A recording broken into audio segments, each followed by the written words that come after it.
Hello everyone. In this video, I will show you how to put a TP-Link router into bridge mode. First, open a web browser on a device that is connected to your TP-Link router. In the address bar, type 192.168.1.1 or 192.168.0.1 and press enter. This will open the login page of the router. Enter your admin username and password. If you do not remember them, check the label on the back of the router or use the default login details provided with the device. Once you log in, you will enter the main router settings dashboard. After that, go to the Advanced tab at the top of the page.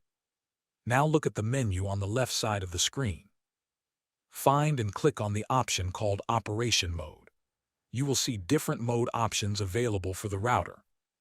From these options, select Bridge Mode. This will turn off the routing and Wi-Fi functions of this device, allowing it to act as a pure modem that passes the raw internet connection to your secondary main router. After selecting Bridge Mode, click on Save to apply the changes. The router may restart automatically to apply the new settings.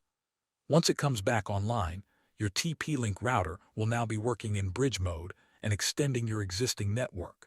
Thanks for watching.